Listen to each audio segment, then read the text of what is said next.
आज कुछ प्रश्न आए हैं। कोशिश करूंगा उन प्रश्नों का संक्षेप में ही उत्तर देने का, समाधान करने का। पहला प्रश्न है कि ध्यान क्यों जरूरी है? ध्यान क्यों जरूरी? आप लोग सत्संग करते हैं, भजन गाते हैं, अच्छा लगता है, गुरु वंदना अच्छा लगता है, प्रवचन भी अच्छा लगता है, लेकिन यह एक विशेष क्रिया कराई जाती है, ध्यान की क्रिया, जो हर पूजाओं से अलग दिखती है। ध्यान क्या है? दूसरी बात, आजकल सनातन धर्म का ट्रेंड चला हुआ है। जहां देखो सनातन सनातन सनातन शब्द को लोग इस्तेमाल कर रहे हैं और सत्संग को सनातन से अलग समझा जाता है। सनातन धर्म से इसे अलग समझा जाता है। ये दूसरा प्रश्न। तीसरा है, सत्संग कराने वाले को क्या मिलता है? और इसी से संबंधित एक और प्रश्न है जो बहुत ही अहम है, हम इस पर ध्यान नहीं देते। वो क्या है? तो क्या सत्संग कराने वाले का भी पतन होता है?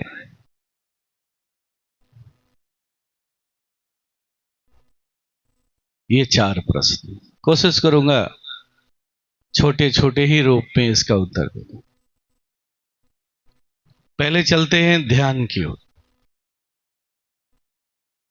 ध्यान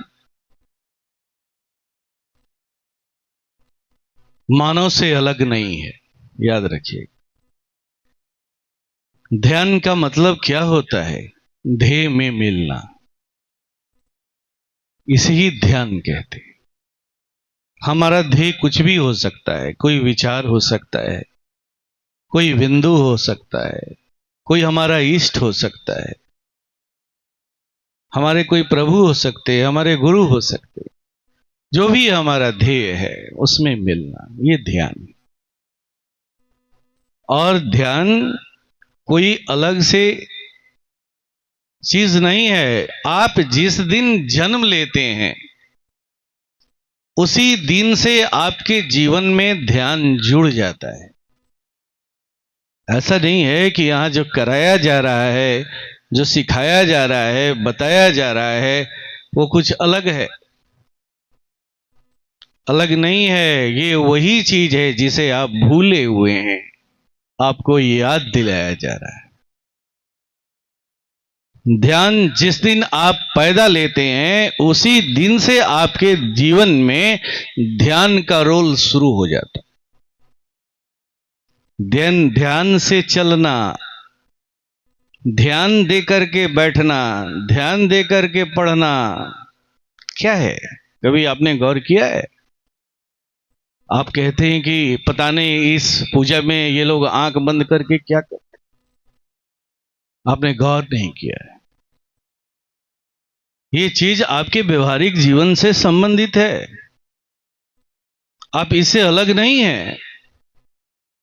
जिस दिन आप जन्म लेते हैं उसी दिन से इसकी शुरुआत आपके जीवन में हो जाती है,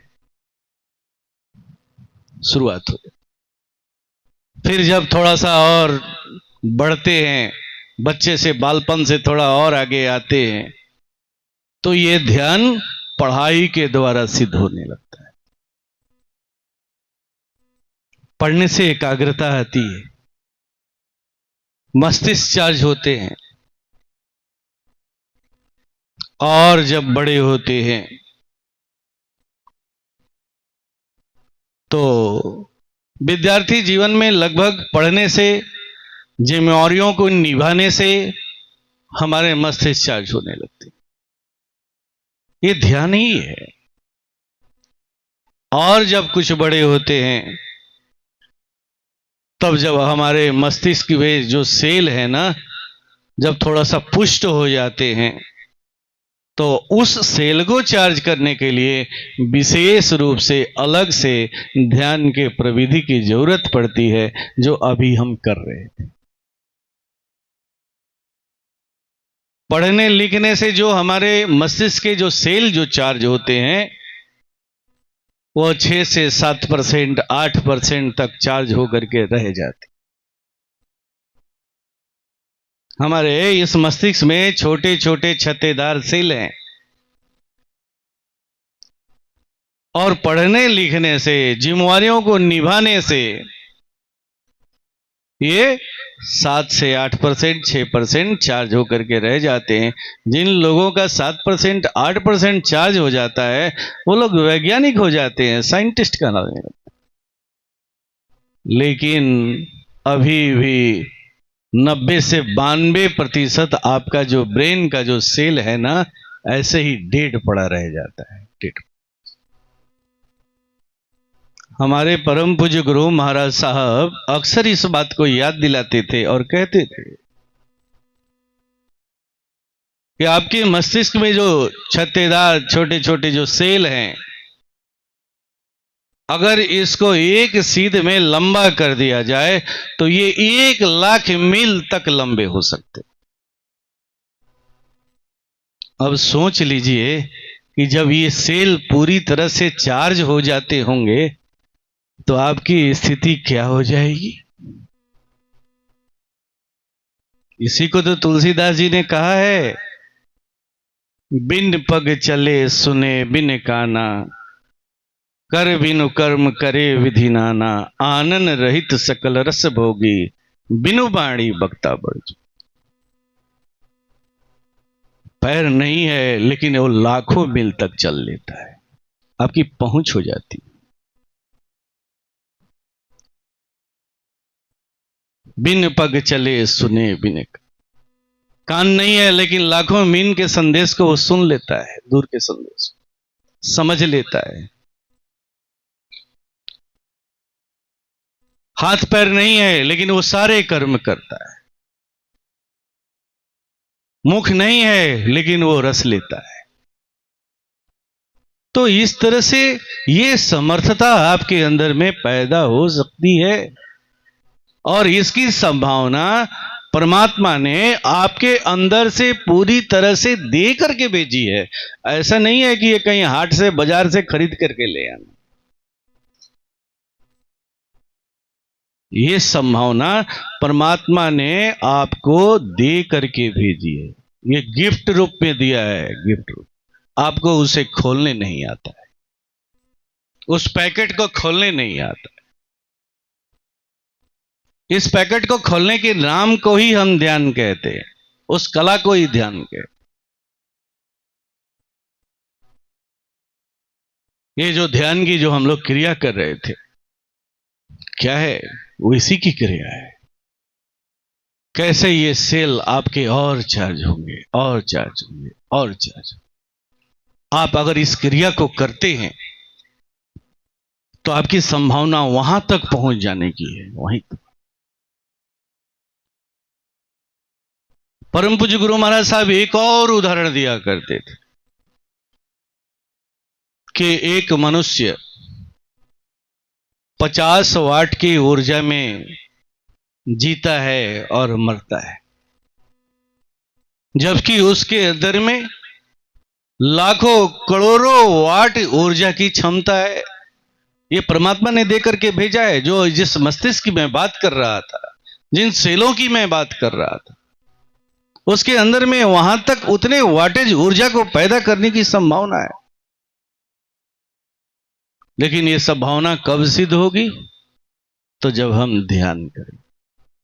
ये ध्यान हमें 50 वाट से 100 वाट की ओर ले जाता है, 100 वाट से 1000 वाट में ले जाता है, 1000 वाट से लाख वाट में ले जाता है, करोड़ों वाट में ले जाता है। हमें ईश्वर बना देता है। ईश्वर, ये ध्यान, ऐसा है ये ध्यान, याद रखिएगा इस बात। तो ऐसा नहीं है कि ध्यान कोई अलग से किसी विशेष चिड़िया का नाम है। ध्यान उस दिन से आपके जीवन में जुड़ा हुआ है जिस दिन से आप जन्म लेते हैं, इस मानव जीवन में आते हैं और आपके जीवन की शुरुआत होती है। उस दिन से, बेशक वो छोटे रूप में हो, उस दिन से ही आपके जीवन में ध्यान जुड़ जाता है। और जब आप सत्संग ज्वाइन करते हैं, सत्संग से जुड़ते हैं, तो फिर विशेष रूप से ध्यान की कला सिखाई जाती है। एक विशेष उम्र में आकर के, विशेष अवस्था में आकर के ये कला सिखाई जाती है। उसे अधिकार दिया जाता है कि नहीं, अब तुम्हें पढ़ने लिखने से जो ब्रेन चार्ज हो चुका था, अब उसे आगे बढ़ना है, उससे आगे बढ़ना है, और उसके लिए तुम्हें इस क्रिया को करनी है। यह है ध्यान। और दूसरी बात, इस संसार में जितनी भी पूजाएं हैं, सब पूजा में ध्यान का प्रावधान है। ऐसा नहीं है कोई पूजा ध्यान विहीन पूजा नहीं है, लेकिन हम लोगों ने उस पूजा में भजन को, कीर्तन को ही केवल पकड़ करके रख लिया है और ध्यान को गायब कर दिया।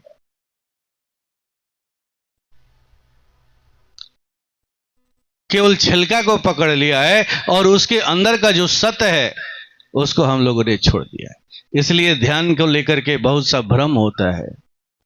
कोई भी पूजा बिना ध्यान के सिद्ध नहीं होती है, याद रखिएगा। कोई भी पूजा बिना ध्यान के सिद्ध नहीं होती। आइए अब चलते हैं अगले प्रश्न की ओर कि सत्संग को लोग सनातन धर्म से अलग समझते हैं। दरअसल अभी 1 महीने पहले एक विशेष अवसर पर मुझे बुलाया गया था। एक फर्नीचर हाउस था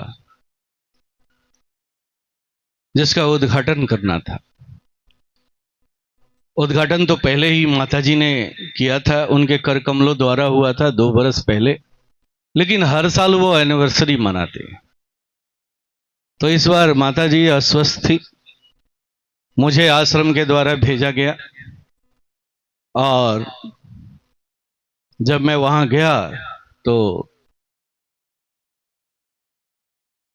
पूछा गया कि कैसे शुरुआत किया जाए। चूंकि माताजी जाती थी तो माताजी की आरती वगैरह होती थी, तो अब लोग थोड़ा सा असमंजस में थे कि अभी क्या करें हम लोग।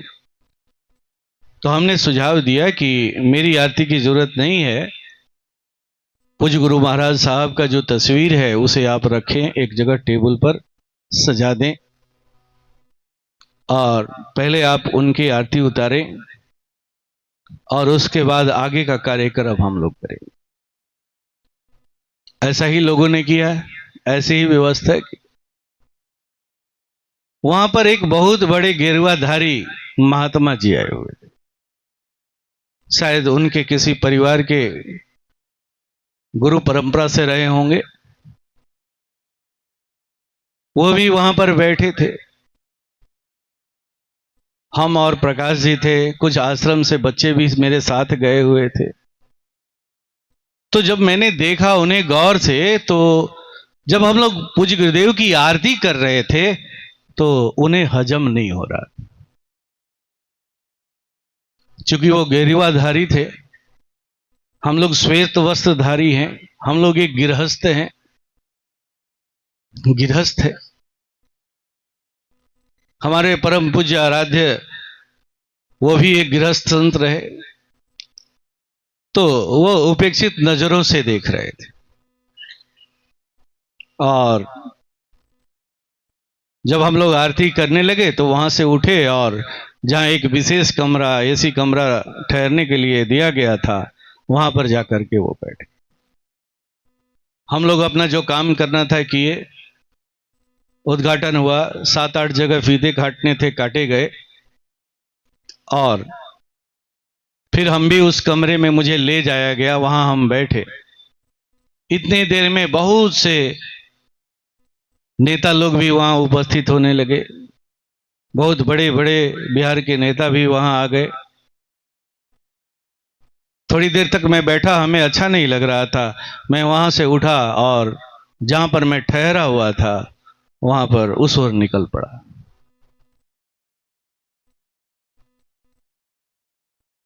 वो महात्मा जी मुझसे बातें नहीं कर रहे थे, लेकिन मेरे पर निगाह रखे हुए थे। और मुझे उनका एक चीज अच्छा नहीं लगा था कि जब हम अपने गुरु की आरती कर रहे थे, वो उस चीज को अनदेखी करके वहां से चले। मेरे अंदर में भी उनके प्रति एक बुरी छवि बैठ चुकी थी। परम पूज्य गुरु महाराज साहब अक्सर इस बात को करते थे कि सबसे बड़ा विरोध जानते हो कहां होता है? तो अपने गोतिया में ही होता है, गोतिया में। वो गोतिया साधु संतों का भी जो समाज है ना, वो भी गोतिया ही की तरह होता है। अक्सर इस बात को कहते, और मैंने वहां इसका अनुभव किया। तो जैसे ही निकला, वो दौड़े दौड़े आए और मुझे घेर लिए। आप कहां जा रहे हैं? मुझे आपसे बात करना है। जब तक मैं उस कमरे में बैठा था, वो मुंह फर के बैठे हुए थे, बात नहीं कर रहे थे। और जब मैं चल पड़ा तो दौड़े दौड़े आकर के घेर लिए। वो खौल रहे थे, अंदर अंदर इतना खौल रहे थे, इतना परेशान थे कि मुझे समझ में नहीं आ रहा है कि इनकी स्थिति क्यों ऐसी बनी हुई। और घेर लिए और पूछने लगे, आप कहां से आए हैं? आपका परिचय क्या है? आपके गुरु कौन है? फिर वो अपने आप अपना परिचय देने लगे। हम लोग एकदम पक्का सनातनी हैं, हम लोग ओम को मानते हैं, ऐसे मानते हैं, वैसे मानते हैं। तो तरह तरह से वो बातें करने लगे। और फिर जब मैंने अपना परिचय दिया, तो जब सत्संग का नाम सुने तो उन्होंने ही इस प्रश्न को खड़ा किया कि आप लोग सनातन धर्म का सपोर्ट नहीं करते हैं, ये सत्संग सनातन धर्म से अलग है। ये बात मुझे उसी दिन सुनने को मिली। फिर बाद में भी मैंने ये सुना इस तरह की बात। तो पहले मैं ये स्पष्ट कर दूं कि सनातन का मतलब क्या होता है। हो सकता है आपके जीवन में भी ऐसे प्रश्न आए, आपको उससे अलग रखा जाए, उसे अलग श्रेणी में रखा जाए। सनातन का मतलब क्या होता है? जो जुगू जुगू से है, जन्मों जन्मों से है, उसी का नाम सनातन। और वो कौन है? तो ये आत्मा। उसी की तो हम साधना करते हैं, उसी की तो क्रिया करते हैं, और वो हमें ही कहते हैं कि हम सनातन से लगे। क्या सनातन का मतलब टीका मार लेना और गेरुआ धारण कर लेना ही सनातन होता है? सही सनातनी हम ही लोग हैं। उस सत्ता का ध्यान करना, उस सत्ता में मिलने की क्रिया करना, जो सत्ता जुगो जुगो से है, जन्मों जन्मों से। अपने आत्मा को सिद्ध करना, यही सही सनातन है। फिर उन्होंने पूछा कि आपके गुरु कौन है? मुझे उनकी बात सुनकर के, उनकी बौखलाहट सुनकर के हंसी आ रही।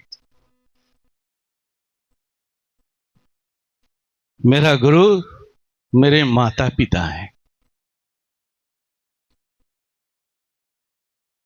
मैं भगेड़ा नहीं हूं, मैंने अपने माता पिता को छोड़ के भागा नहीं है।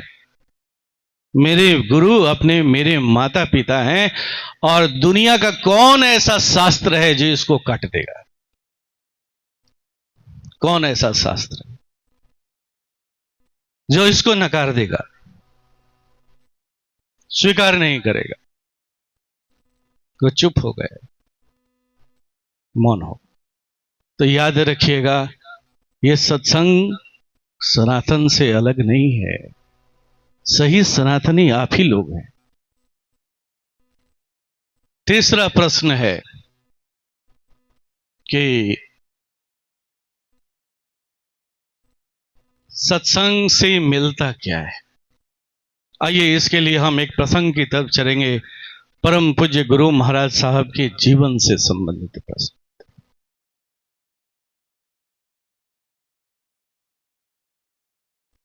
बात उन दिनों की है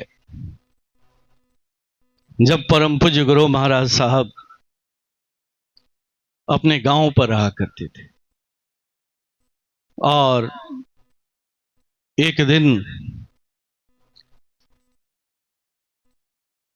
उन्होंने निर्णय लिया कि वो भी सत्संग करेंगे, सत्संग का आयोजन रखेंगे। और उन्होंने सत्संग का आयोजन रखने के लिए अपने गुरुजी के पास गए, उनसे उन्होंने डेट लिया और डेट लेकर के जब आए तो सत्संग की तैयारी में लग गए। दरअसल जहां उन्होंने सत्संग लिया था वो जगह हमारे गांव से 10 किलोमीटर की दूरी पर था। हमारा गांव 10 किलोमीटर बाजार से इंटीरियर में पड़ता है और उन दिनों कोई सवारी की व्यवस्था नहीं हुआ करती थी।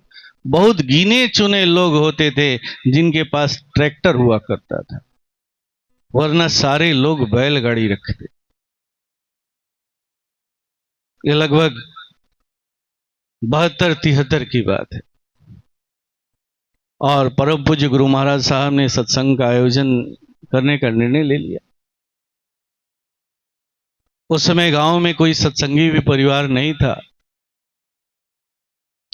घर के कुछ बच्चे थे, नौजवान, उन्हीं के बल पर उन्होंने सत्संग आयोजन करने का निर्णय लिया था। सत्संग का दिन करीब आ गया और गुरुजी ने अचानक खबर भिजवा दिया कि ऐसा है कि सत्संग जो है ना, पहले मैं तुम्हारे घर आऊंगा, बाद में सत्संग स्थल पर चलूंगा। अब सत्संग स्थल घर से 10 किलोमीटर की दूरी पर है, एक स्कूल में आयोजन रखा गया है और गुरुजी कह रहे हैं कि पहले मैं तुम्हारे घर आऊंगा। अब जब गुरुजी घर आएंगे तो पूरा परिवार अब गुरुजी के स्वागत में ही फंस जाए।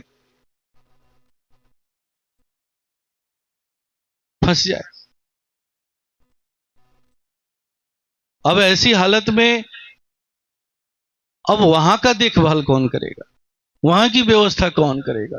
क्योंकि कोई हैंड्स तो थे नहीं, बच्चे कुछ थे, उन्हीं के बल पर उन्होंने सत्संग का आयोजन रखा।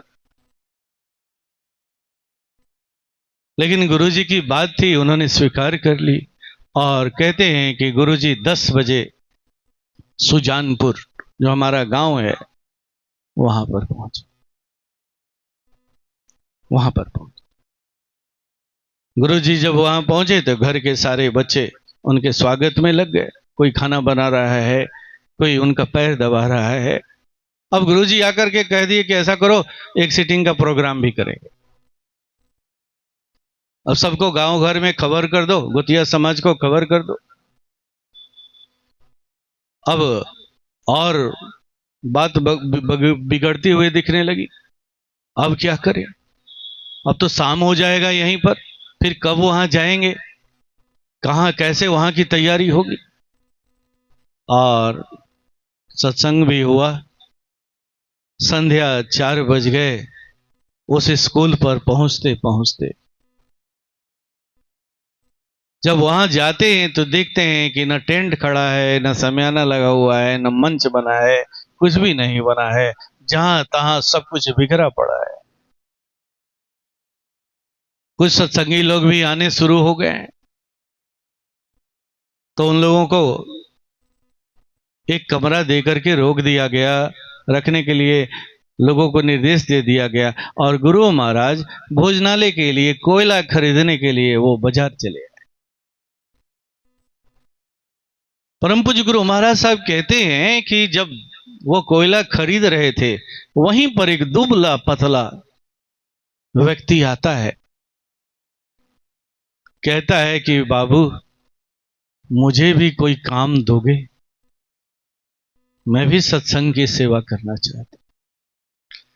पूज्य गुरुदेव कहते हैं कि उसे देख करके मैं इतना खुश होता हूं, इतना खुश होता हूं कि खुशी के मारे मैं उसका नाम भी नहीं पूछ पाता कि तुम्हारा क्या नाम है, किस गांव के रहने वाले हो। तुरंत स्वीकार कर लेते हैं, हाँ हाँ चलो चलो, मुझे तुम्हारी जरूरत है, ऐसे आदमी की जरूरत है। और लेकर के उसे कहते हैं कि ये कोयला लेकर के स्कूल में चले जाओ, वहाँ भोजनालय में चले जाना, भोजनालय का जो कर्मी है वो जो भी बताएगा तब तक करना, तब तक हम आते हैं। और वो कोयला लेकर के वो चला जाता है। अब कुछ देर के बाद अन्य सामान वगैरह लेकर के पूज्य गुरुदेव जब पहुंचते हैं वहां, तो भोजनालय के कारीगर से उनकी भेंट होती है। तो भोजनालय का कारीगर कहता है कि बाबू साहब, आप ये आदमी भेजे हैं कि भूत भेजे हैं? ये आदमी थोड़ी है, तो भूत है। इतना काम करता है, इतना काम करता है कि अगर 2 आदमी ऐसे हों तो पूरा भंडारा संभाला जा सकता है। गुरु महाराज सुन करके बड़ा ही खुश हुए और अब निश्चिंत हो गए कि अब काम बड़ी आसानी से भोजनालय का संभल जाएगा। अब वो पंडाल की ओर निकल जाता है।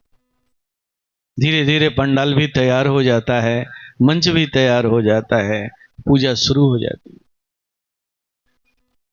थोड़ी देर के बाद अचानक पूज्य गुरुदेव के मन में इच्छा होती है, जरा भोजनालय को देख लूं, वहां क्या हो रहा है। कहते हैं कि जब वहां मैं जाता हूं तो देखता हूं कि वो आदमी गायब है। अब वो बेचैन हो उठते हैं कि एक ही हैंड्स मिला था इतना बढ़िया, पता नहीं वो कहां चला गया। और जब उसे ढूंढते ढूंढते पंडाल की तरफ आते हैं तो देखते हैं कि पंडाल के पीछे खड़ा होकर के वो गुरुजी को निहार रहा है, उनका प्रवचन सुन रहा है और निहार रहा है, एक टक निहारे जा रहा है। पूज्य गुरुदेव कहते हैं कि मैं उसे वहां से हटाता हूं, कहता हूं कि चलो चलो, बाद में गुरुजी से मैं तुमको मिलवा दूंगा, अभी तुम्हारी ड्यूटी यहां नहीं है, जल्दी से चलो भोजनालय में तुम्हारी ड्यूटी। और गुरुजी उसको वहां से हटा देते हैं, हटा करके फिर भोजनालय में लगा देते हैं। पूजा समाप्त हो जाती है। पूजा समाप्ति के बाद सत्संग की जब समाप्ति हो जाती है तो पूज्य गुरुदेव स्कूल के एक कमरे में बैठ करके स्टोर के सारा सामान का हिसाब किताब कर रहे थे, क्योंकि सुबह में सोमवार था, स्कूल को हेडमास्टर को हैंडओवर करना था, जल्दी से जल्दी स्कूल खाली करना था। तभी लगभग 12 बज रहे थे, वो आदमी पहुंचता है। जैसे ही गुरुदेव उस आदमी को देखते हैं तो उनको याद आ जाता है कि अरे मैंने तो इनसे वादा किया था कि तुम्हें मैं गुरुजी से भेंट करा दूंगा, मैं तो इसे भेंट नहीं करा पाया। अब गुरुजी ने कहा कि चलो चलो, मैं तुम्हें अभी गुरुजी से भेंट करा। उन्हें ऐसा लगा कि वो इसी काम के लिए आया है, लेकिन उस व्यक्ति ने क्या कहा, नहीं मैं भेंट कर लिया हूं, मुझे उनसे भेंट हो गई है। गुरुजी ने पूछा कि कैसे, कब भेंट हुई, कहां भेंट हुई?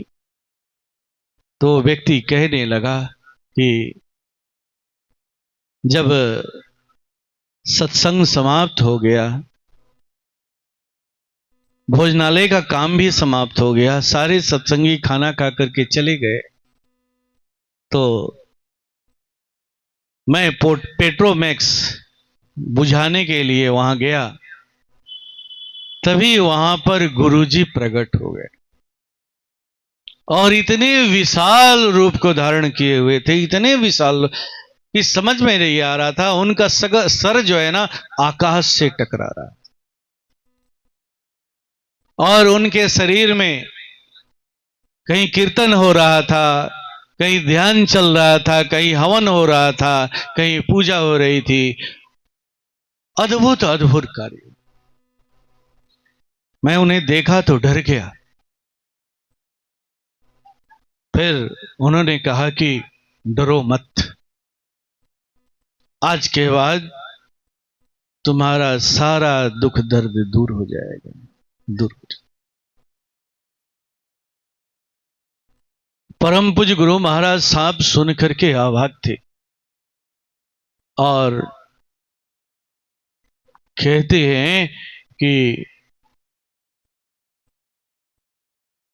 वो खुशी से उसे गले लगा लिए, और जैसे ही गले लगाए पूज्य गुरुदेव कहते हैं कि उसके अंदर में जो अवस्था चल रही थी, जो वो दृश्य देख रहा था, अनुभव कर रहा था, अब मैं भी उसी अवस्था में चला, मैं भी उसी अवस्था में चला। सत्संग समाप्त हो गया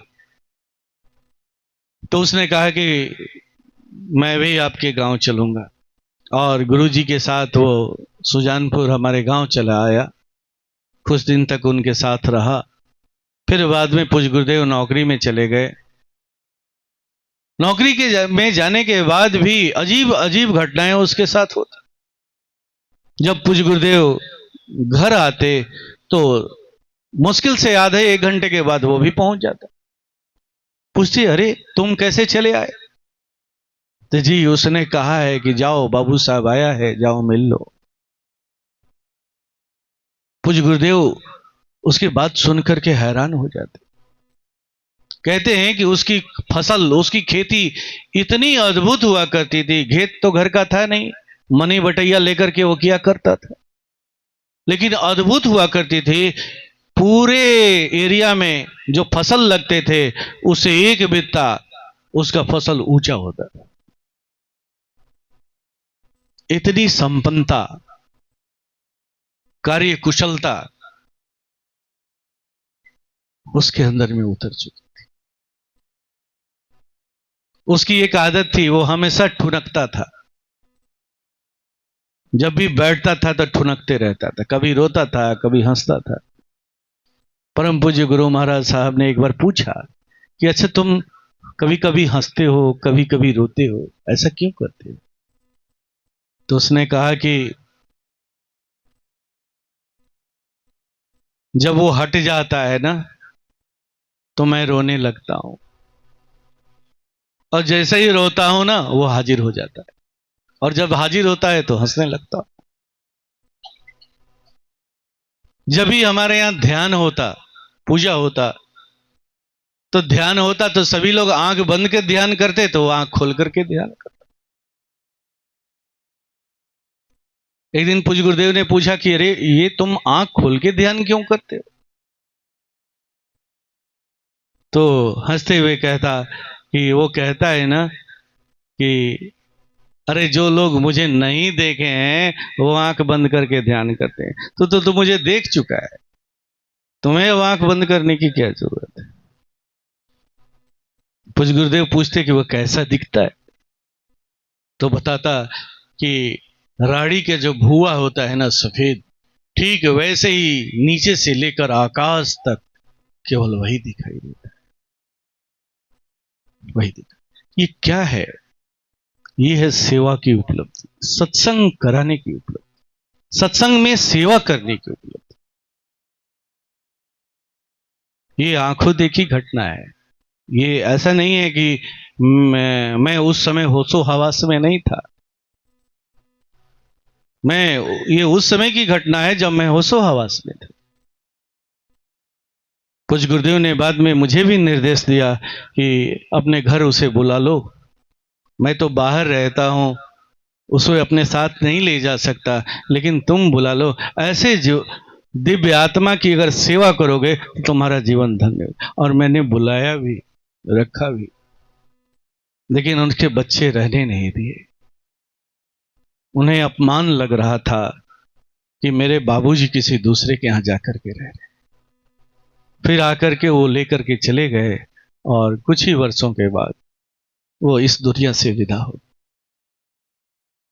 मैं इस प्रसंग को इसलिए रखा कि ये बताने के लिए, एक दिन का सत्संग, याद रखिएगा, ऐसा नहीं है कि बहुत पुराना वो सत्संगी था, एक दिन का सत्संग